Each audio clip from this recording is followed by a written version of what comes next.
The Crusades began in 1095 when Pope Urban II stood at the Council of Clermont and called on European Christians to liberate Jerusalem from Muslim rule. The response was immediate and overwhelming. Hundreds of thousands joined what they understood as an act of religious duty, a pilgrimage with a sword. What is often forgotten is the context. The Byzantine Empire had just suffered a catastrophic defeat at the Battle of Manzikert in 1071. Seljuk Turks had seized Anatolia, and the Byzantine Emperor had desperately appealed to Rome for military help. Urban II transformed a request for mercenary assistance into a holy war. The First Crusade succeeded. Jerusalem was taken in 1099, and its Muslim and Jewish population was massacred. Over the next 2 centuries, 8 major crusading expeditions would follow, creating a pattern of violence, counter-violence, and mutual dehumanization that shaped the imagination of both Christianity and Islam for centuries afterward. The Spanish Inquisition, established in 1478, represents a different model of religious violence, internal rather than external, bureaucratic rather than chaotic. Its target was conversos, Jews and Muslims who had converted to Christianity but were suspected of secretly practicing their original faith. The mechanism was systematic: denunciation, arrest, interrogation, torture, confession, sentencing. Torture was used to extract confessions. Public burnings, autos dafe, served as spectacle and warning. The Inquisition operated for 350 years and processed tens of thousands of cases.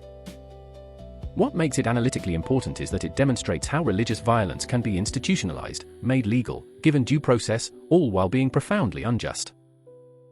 The Jihad of the medieval period, by contrast, was primarily an external concept, the obligation of the Muslim community to expand the territory of Islam by force when necessary.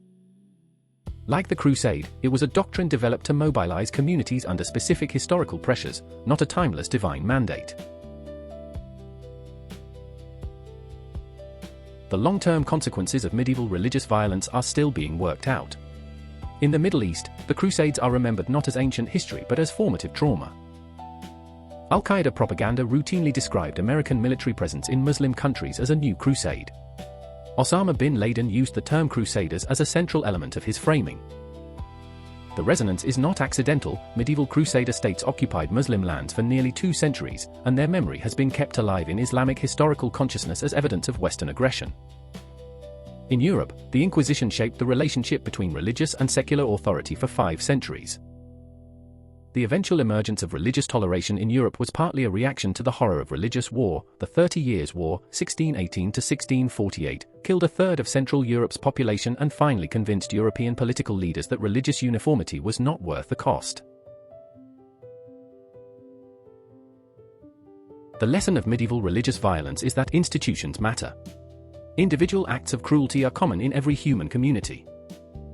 What transforms individual cruelty into systematic atrocity is institutional support, a theology that declares the violence holy, a judicial system that processes it as law, a political authority that benefits from it, a popular culture that celebrates it.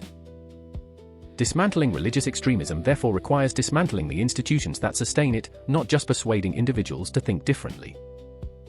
This is why de-radicalization programs that focus only on changing individual beliefs often fail. The individual returns to a community that has institutionalized the extremist interpretation. The positive lesson of medieval history is also institutional. The development of religious tolerance in early modern Europe required new institutions, states that guaranteed rights regardless of religion, universities that cultivated doubt, trade networks that required cooperation across confessional lines. Tolerance was not a sentiment. It was an architecture. Thank you for watching The Shadow of Extremism. Sources and references are on screen. Subscribe to follow the full series.